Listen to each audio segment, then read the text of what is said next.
तो कभी सोचा है कि एक छोटी सी लोकल कंपनी एक ग्लोबल पावर हाउस कैसे बन जाती है?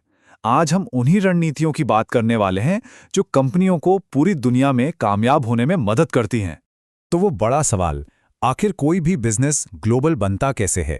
देखिए, ये सिर्फ सरहदें पार करने की बात नहीं है, ये स्मार्ट और स्ट्रेटेजिक ग्रोथ की बात है।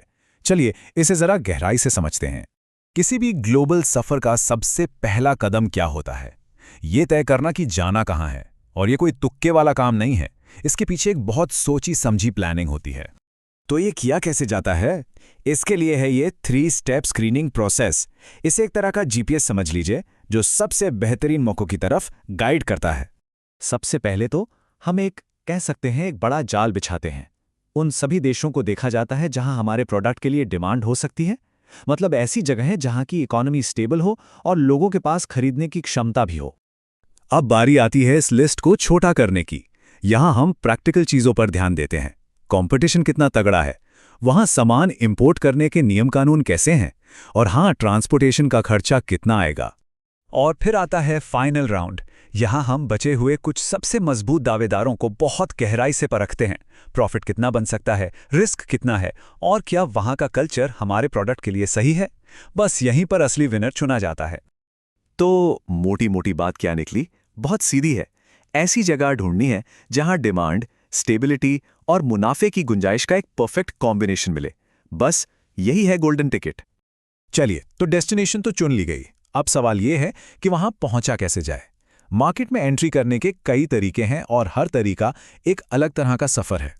सबसे सीधा, सबसे आसान रास्ता वो है एक्सपोर्टिंग, मतलब अपने प्रोडक्ट्स को सीधे एक नए बाजार में भेजना। ग्लोबल गेम में ये अक्सर पहला ही कदम होता है। एक्सपोर्टिंग इतना पॉपुलर क्यों है? क्योंकि ये सिंपल है, इसमें पैसा भी कम लगता है और रिस्क भी कम होता है।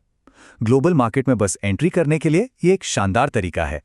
एक और ऑप्शन है लाइसेंसिंग का। इसमें होता यह है कि कोई लोकल कंपनी को अपना प्रोडक्ट बनाने का अधिकार दे दिया जाता है और बदले में हर बिक्री पर रॉयल्टी मिलती रहती है। लाइसेंसिंग का फायदा यह है कि ज्यादा पैसा नहीं लगाना पड़ता, लेकिन एक नुकसान भी है, वो ये कि कंट्रोल हाथ से चला जाता है।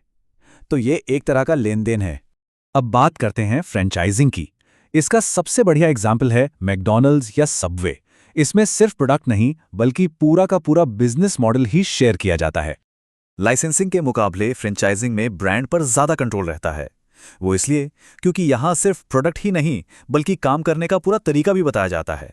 जॉइंट वेंचर को आप ऐसे समझ सकते हैं जैसे किसी लोकल एक्सपर्ट के साथ टीम बना लेना।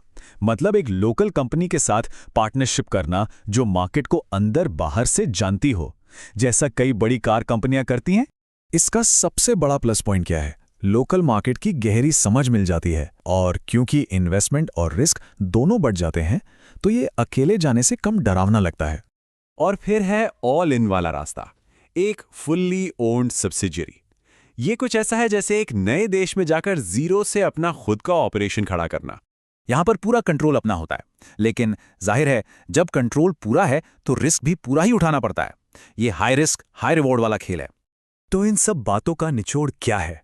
देखिए, ये सब कुछ घूम फिरकर 3 चीजों पर आता है: इन्वेस्टमेंट, कंट्रोल और रिस्क। इनके बीच सही बैलेंस बनाना ही सब कुछ है। अब ये टेबल देखिए, सब कुछ एकदम साफ हो जाएगा।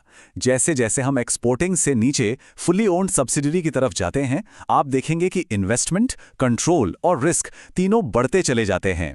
ये एक स्पेक्ट्रम है और हर कंपनी को देखना होता है कि उसके लिए क्या सही बैठता है। तो कुल मिला के 2 ही रास्ते हैं, 2 फिलॉसफी हैं।